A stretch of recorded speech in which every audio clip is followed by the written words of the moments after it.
यो हेर्दा त हात्तीले फाल्छ तिमीले थाहा पाएको छैन म चितवनमा एउटा केटाले बाख्रा चराउन गएको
നേപ്പാൾ ഭൂട്ടാൻ യാത്ര ഓർക്കുമ്പോൾ ഒത്തിരി സന്തോഷവും ഓർമ്മകളൊക്കെ ഉള്ള ഒരു യാത്രയായിരുന്നു. ഇത് റെഡി ആയത് പെട്ടെന്ന് സെറ്റായ ഒരു ട്രിപ്പായിരുന്നു. പക്ഷേ ഇതിൻ്റെ പ്ലാനിങ് 2018 തുടങ്ങിയായിരുന്നു. 2018 നമ്മൾ ഭൂട്ടാൻ പോയിരുന്നു. 6000 രൂപ ഒരാൾക്ക് ചിലവിൽ നമ്മൾ 4 പേര് ഭൂട്ടാൻ പോയിരുന്നു. ഭൂട്ടാൻ സിക്കിം. അപ്പോൾ തന്നെ നമുക്കൊരു കോൺഫിഡൻസ് ആയി നേപ്പാൾ പോവാം, ഇതിലും കുറഞ്ഞ പൈസയ്ക്ക് നമുക്ക് നേപ്പാൾ സുഖമായിട്ട് പോകാം എന്നൊക്കെ അന്ന് പ്ലാൻ ചെയ്തിരുന്നു. പക്ഷെ അത് നടന്നില്ല. കാരണം എല്ലാവരും പല വഴിക്ക് തിരക്കായി, ജോലി, പഠിത്തം എന്നൊക്കെ പറയും. അങ്ങനെ ഇരിക്കുമ്പോൾ 2019 നവംബറിൽ ഞങ്ങൾക്ക് നേപ്പാളിൽ ഇൻറ്റേൺഷിപ്പ് ശരിയായി. എനിക്കും അജുനും ആഷിക്കിനും. ഞങ്ങൾ അപ്പോൾ മരിയൻ കോളേജിലെ സെക്കൻഡ് ഇയർ വിദ്യാർത്ഥികളാണ്. അങ്ങനെ സംസാരിച്ച് വന്നപ്പോൾ പഴയ ഭൂട്ടാൻ ടീമുകളെയും കൂടെ കൂട്ടി ഒരു യാത്രയാക്കിയാലോ, ഈ ഇൻറ്റേൺഷിപ്പ് ഒരു യാത്രയായിട്ട് പോയാലോ എന്നാലോചിക്കുന്നത്. നേരെ അനീസിനെ ഫോൺ വിളിച്ചു. അനീസ് പഠിത്തം ഒക്കെ ആയിട്ട് തിരക്കാണ്. കാശിയെ വിളിച്ചു. കാശി ഓൾറെഡി ഇന്ന് ട്രിപ്പിലാണ്, പുള്ളി എപ്പോഴും യാത്രയാണ്. അങ്ങനെ വാജിയെ വിളിച്ചു. വാജി അപ്പോൾ വീഡിയോ എഡിറ്റിംഗ് ഒക്കെ ആയിട്ട് വീട്ടിൽ ഇരിക്കുന്ന ഒരു സമയം. ഞാൻ വിളിക്കുമ്പോൾ പുള്ളി വഴക്കൃഷിയാണ് പാപ്പായിട്ട്. അങ്ങനെ ഞാൻ ഫോൺ ചെയ്തു. ഹലോ, എവിടെയാടാ?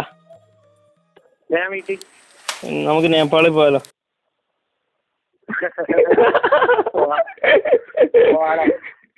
റെഡിയാണോ? കൊതിയാടെ ശരിക്കും പോവാണേ. എല്ലാം എടുത്ത് സാധനങ്ങളൊക്കെ എടുത്തോ? ഞാൻ റെഡിയാ. അലക്കിയിട്ടൊന്നും ഇല്ല, റെഡിയാ എല്ലാം. പക്ഷെ അതൊക്കെ ആയിട്ട് നമുക്ക് പോവാം. നമുക്ക് വഴിക്കൊക്കെ അലക്കാം. അത് മതി. അലക്കി പോവാം. പറ്റിക്കല്ലോ? ഇല്ല, ഞാൻ ഉണ്ട്. അനീഷിനെ വിളിച്ചോ? ആരാ? അനീഷിനെ വിളിച്ചില്ല. നീ വിളിച്ച് സെറ്റ്. വിളിക്കാം, അതുപോലെ വിളിക്കാം. അത് ഭയങ്കര രസമായിരുന്നു. പെട്ടെന്ന് തന്നെ ട്രിപ്പ് പോണ പോലെ എനിക്ക് തോന്നി. അനീഷും ജോയിൻ ചെയ്തു. നമ്മൾ ബാഗിൽ ഏറ്റവും കുറച്ച് ലഗേജ് ഫില്ല് ചെയ്തു. കൊണ്ടുപോകാനുള്ള ഭക്ഷണം, അതായത് ട്രെയിനിൽ നിന്ന് കഴിക്കാനുള്ള ഭക്ഷണമൊക്കെ ഉമ്മമാർ എല്ലാവരും സെറ്റാക്കി.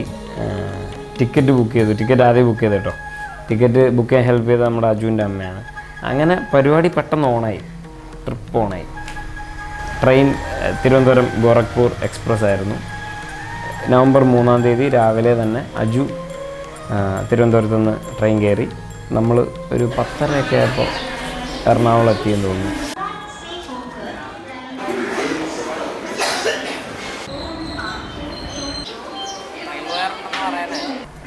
ഇപ്പോൾ ഒത്തിരി യാത്ര പോയിട്ടുണ്ടെങ്കിലും ആദ്യമായിട്ടായിരുന്നു ഈ റെയിൽവേ സ്റ്റേഷനിൽ യാത്ര അയക്കാനൊക്കെ ആൾക്കാർ വരുന്നു. ലോലിനെയും പാർവതിയൊക്കെ വന്നിരുന്നു, പിന്നെ അജുവിൻ്റെ ഫ്രണ്ട് നാൻസി വന്നായിരുന്നു. പിന്നെ ഇവരെയൊക്കെ കുറച്ച് ഭക്ഷണപ്പൊതിയും കുറച്ച് പലഹാരങ്ങളൊക്കെ ആയിട്ടാണ് വന്നത്. നല്ല സന്തോഷമായി. അങ്ങനെ ട്രെയിൻ എടുത്തു. ഞാൻ നേരെ കരിയിൽ നിന്ന് പാലക്കാട് പോയി. പാലക്കാട് നിന്ന് ഞാൻ ഏകദേശം ഉച്ച കഴിഞ്ഞിങ്ങനെ ട്രെയിൻ അടുത്തുമ്പോൾ ഇവരെ വെയിറ്റ് ചെയ്തിരിക്കുകയായിരുന്നു. എന്തായാലും ഒരു അരമണിക്കൂറൊക്കെ വെയിറ്റ് ചെയ്തിട്ടുള്ളൂ. അപ്പോൾ ഇതിന് വണ്ടി എത്തി, കയറി. ഞാനും കൂടെ കയറിയതിന് ശേഷം ഞങ്ങൾ ഫുഡ് എടുത്തു. അജു ചോറ് കൊടുന്നിരുന്നു. ചോറും മീൻ പൊരിച്ചത് അങ്ങനെ കുറച്ച് കൂട്ടാനൊക്കെ ആയിട്ട് സൂപ്പർ ചോറ്. 5 ആളും കൂടെ ഇരുന്ന് തിന്നു. നല്ല പൈസ ഉണ്ടായിരുന്നു, നല്ല വിശപ്പുണ്ടായിരുന്നു. പിന്നെ ട്രെയിനിലല്ലേ അപ്പോൾ നമ്മൾ അതിൻ്റെ ഒരു ചൂടും ഇതൊക്കെ ഉണ്ട്. അത് കുഴപ്പമില്ല. ഏകദേശം ഒരു കോയമ്പത്തൂർ കഴിഞ്ഞ ശേഷം കുറച്ച് ഫാസ്റ്റായി തുടങ്ങി. ഇപ്പോൾ കുറച്ച് സമാധാനമായി. കുറച്ച് വണ്ടി കുറച്ചും കൂടെ സ്പീഡ് പോകുമ്പോൾ നമുക്കൊരു സന്തോഷം കിട്ടുമല്ലോ, മനസ്സിനൊരു ഇത് പെട്ടെന്ന് എത്തുമല്ലോ എന്നൊരു ആ ഒരു ഫീലിംഗ് വരാൻ പറ്റും.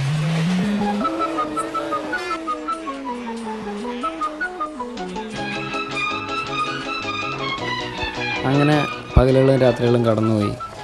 3 ദിവസം നമുക്ക് ട്രെയിനിലിരിക്കണം. തുടക്കമൊക്കെ നല്ല രസമായിരുന്നു. സിനിമ പേര് കളിച്ചും പാട്ടുപാടിയും ബോഗിയിലുള്ളവരെ ഉറപ്പിച്ചു. അടിപൊളിയായിരുന്നു.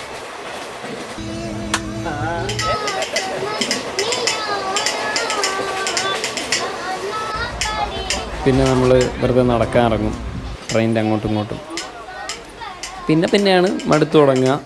3 ദിവസമൊക്കെ ആകുമ്പോൾ, 3-ാം ദിവസമൊക്കെ ആകുമ്പോൾ നമ്മൾ തന്നെ മടുക്കും. ദാഹിച്ചിട്ട് നിൽക്കില്ല ചില സമയത്ത്. പക്ഷെ കുഴപ്പമില്ല, നമ്മൾ ഏതെങ്കിലും സ്റ്റേഷനിൽ വേണ്ടി നിർത്തിയാൽ അവിടെ ഇറങ്ങും. ഒരു കയ്യിൽ കുപ്പിൻ്റെ സ്റ്റോക്ക്, കുപ്പിയിൽ വെള്ളം നോക്കും. അടുത്ത ഫിൽറ്റർ വാട്ടറോ അല്ലെങ്കിൽ 2 ഉറുപ്പിക എടുത്തു കഴിഞ്ഞാൽ 5 ഉറുപ്പിക എടുത്തു കഴിഞ്ഞാൽ വെള്ളം നിറച്ച് തരുമല്ലോ. നമ്മൾ പുതിയ ഫ്രഷ് ബോട്ടിൽ വാങ്ങാറില്ല സാധാരണ.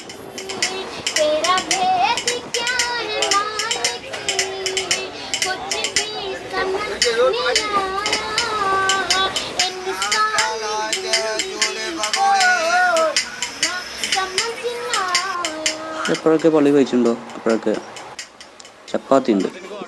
ഒരുപാട് ചപ്പാത്തി ഇടുന്നതിന് അജു ചപ്പാത്തി എടുക്കും, അതിൻ്റെ ഒപ്പം മീൻ പൊരിച്ചത്. പിന്നെ ഇങ്ങനെ പോകും തോറും നമുക്ക് അപ്പുറത്ത് കുറേ കേരളത്തിൽ നിന്നും തമിഴ്നാട്ടിൽ നിന്നൊക്കെ ഒരുപാട് ബംഗാളിലും ബീഹാറിലൊക്കെ ഉള്ള ഒരുപാട് ആൾക്കാരുണ്ടായിരുന്നു. തിരിച്ച് ഒരു ജോലി കഴിഞ്ഞ് തിരിച്ചു പോകുന്ന ആൾക്കാർ. അവരായിട്ടൊക്കെ ഇടയ്ക്ക് തമാശ എന്തൊക്കെ പറയും. നമ്മൾ മലയാളത്തിൽ പറയും.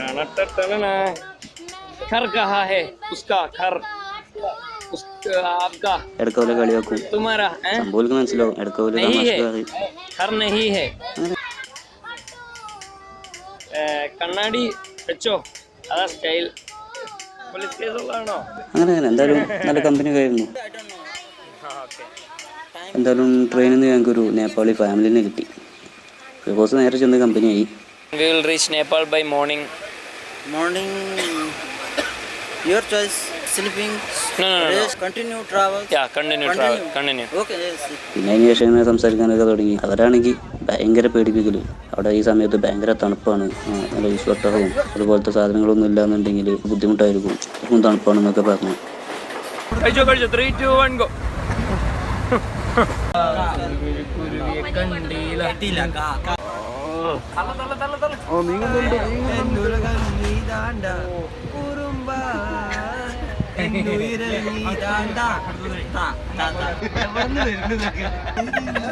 അങ്ങനെ ഞങ്ങൾ ഗോരഖ്പൂരിലെത്തി. നമ്മുടെ UP മുഖ്യമന്ത്രി യോഗി ആദിത്യനാഥിൻ്റെയൊക്കെ നാട്. അവിടുന്ന് അവരുടെ കൂടെ പോകാനായിരുന്നു ഞങ്ങളുടെ പ്ലാൻ. സുനോലി എന്ന് പറയുന്ന സ്ഥലമാണ് ഇന്ത്യ നേപ്പാൾ അതിർത്തി. അപ്പോൾ അങ്ങോട്ടേക്ക് ബസ്സിൽ പോകാനായിരുന്നു നമ്മൾ വിചാരിച്ചിരുന്നത്. ട്രെയിനിൽ നിന്ന് ഇറങ്ങിയപ്പോൾ തന്നെ കുറച്ച് ടാക്സിക്കാർ നമ്മുടെ വട്ടം കൂടി. ടാക്സിയിൽ പോകുന്നതാണ് എളുപ്പം, വേഗത്തിലെത്താം, അപ്പോൾ രാത്രി തന്നെ നേപ്പാളിലേക്കുള്ള ബസ്സിൽ കയറാം എന്നൊക്കെ പറഞ്ഞു. നമ്മൾ ആലോചിച്ചപ്പോൾ ശരിയാ, ചിലപ്പോൾ ബസ്സിൽ പോയാൽ ഒരു നൈറ്റ് അവിടെ തങ്ങേണ്ടി വരും. അപ്പോൾ കുറച്ച് പൈസ കൂടുതലായെങ്കിലും നമ്മൾ ടാക്സി എടുത്തു. കൂടെ നേപ്പാൾ ഫാമിലി ഉണ്ടായിരുന്നു. നമ്മൾ ഒന്നിച്ച് ടാക്സിയിൽ സുനോലിയിലേക്ക് പോയി. ഇടയ്ക്ക് വണ്ടി ഭക്ഷണത്തിനായിട്ടൊക്കെ നിർത്തി. നമ്മുടെ കയ്യിൽ അവലുണ്ടായിരുന്നു, അവൽ കഴിച്ചു. അങ്ങനെ നമ്മൾ ബോർഡർ ക്രോസ് ചെയ്യാനായിട്ട് സൊനോലിയിലെത്തി. പെട്ടെന്നായിരുന്നു 3 ദിവസത്തെ യാത്രയ്ക്ക് ശേഷം നമ്മൾ നേപ്പാൾ ബോർഡർ എത്തിയിരിക്കുന്നത്. ഭയങ്കര എക്സൈറ്റഡ് ആണ്. ആദ്യമായിട്ടാണ് ഒരു പുറം രാജ്യത്തോട്ട് പോകുന്നത്. പിന്നെ ഈ ലോറികളെല്ലാം ഇങ്ങനെ കിടക്കുന്ന കാണുമ്പോൾ തന്നെ എന്തോ പോലെ തോന്നുന്നു. ഞങ്ങൾ സുനൂലെത്തി. ആദ്യം നേപ്പാൾ ഫാമിലി ഇങ്ങനെ നേരെ മുന്നിൽ പോയി. ഞങ്ങൾ ആ ബോർഡറിലെത്തിയ അതിൻ്റെ ഒരു ഇതിൽ ബോർഡറൊക്കെ കണ്ട് അപ്പുറത്തും പട്ടാളക്കാരൊക്കെ കണ്ടപ്പോൾ അവരൊക്കെ ഇങ്ങനെ നോക്കി. ഞങ്ങൾ ഈ ട്രാവൽ ബാഗും പിടിച്ചല്ലേ, ഞങ്ങൾ നടന്നു കണ്ട് ബോർഡർ ഇങ്ങനെ കയറി അങ്ങനെ പോയി. നേപ്പാളിൽ കയറിയിരിക്കുകയാണ് ഫ്രണ്ട്സ്. ഇതാണ് അതിൻ്റെ ബോർഡർ. അപ്പോൾ അവർ ഇങ്ങനെ സംസാരിക്കുക നേപ്പാളി ഫാമിലി ഡ്രൈവറായിട്ട്. അപ്പോൾ ഇവർ ഞങ്ങളോട് കാര്യം പറഞ്ഞു തന്നു. ഇപ്പോൾ വണ്ടിയില്ല, അവർ പറ്റിച്ചതാണ്. ഇനി നമ്മളിവിടെ ഈ നൈറ്റ് മുഴുവൻ ഇവിടെ നിൽക്കണം. നാളെ രാവിലെ വണ്ടിയുള്ളൂ, നാളെ 4 മണിക്ക് വണ്ടിയുള്ളൂ. നമ്മൾ ചെറുതായിട്ടൊന്നും പെട്ടിട്ടുണ്ട്.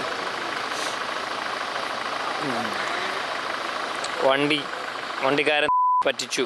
ചെക്കന്നല്ല 1.5 പണിയാണ് തന്നത്. അത് ഞങ്ങൾ ചൂടായി. ലാസ്റ്റ് അങ്ങനെ വർത്താനായി. അത് പറഞ്ഞിട്ടൊന്നും കാര്യമില്ലല്ലോ. അവരുടെ കൂടെ 2-3 ആൾക്കാർ. ഞങ്ങൾ നേരെ അപ്പുറത്ത് പോയി. ഒരു കട ഉണ്ടായിരുന്നു. ആ കടൻ്റെ അപ്പുറത്ത് ബാക്കിൽ ഒഴിഞ്ഞ സ്ഥലമുണ്ട്. അവിടെ പോയി സ്ലീപ്പിംഗ് ബാഗ് വിരിച്ച് അവിടെ നിന്ന് കിടന്നു. നല്ലൊരു പണിയാണ് കിട്ടിയത്. പിന്നെ കാശ് എക്സ്ചേഞ്ച് ചെയ്യേണ്ടതുകൊണ്ട് ഞങ്ങളൊരു എക്സ്ചേഞ്ച് ഓഫീസ് കണ്ടുപിടിച്ചു. അവിടെ പോയിട്ട് ഒരു 6,000 രൂപ എക്സ്ചേഞ്ച് ചെയ്തു. ഏകദേശം 10,000 രൂപ അടുത്ത് കിട്ടി.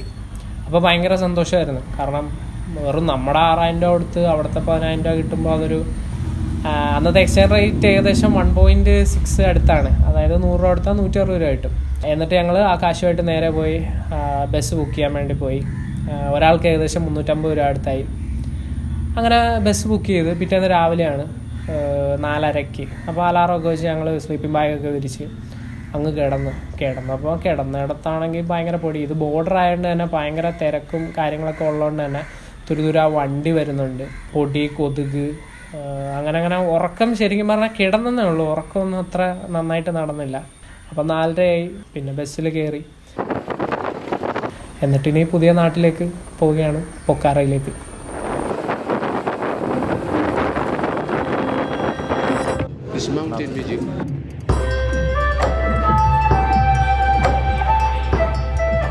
ലൂലിനെയും പാർവതിയും അജുവിൻ്റെ ഒരു ഫ്രണ്ട് ഉണ്ടായിരുന്നു പണ്ടാരം. അത് കട്ടായി.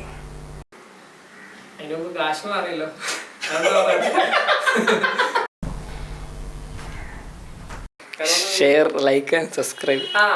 നമ്മുടെ YouTube channel share and subscribe. പിന്നെ ഒരു ബെല്ലൈക്കൺ ഉണ്ട്, അതിൽ പ്രസ് ചെയ്താൽ മതി. അപ്പം പിന്നെ ഇടുന്ന വീഡിയോ എല്ലാം നോട്ടിഫിക്കേഷൻ കാണാം. താങ്ക്സ്. ഡോളർ കിട്ടുവാടാ.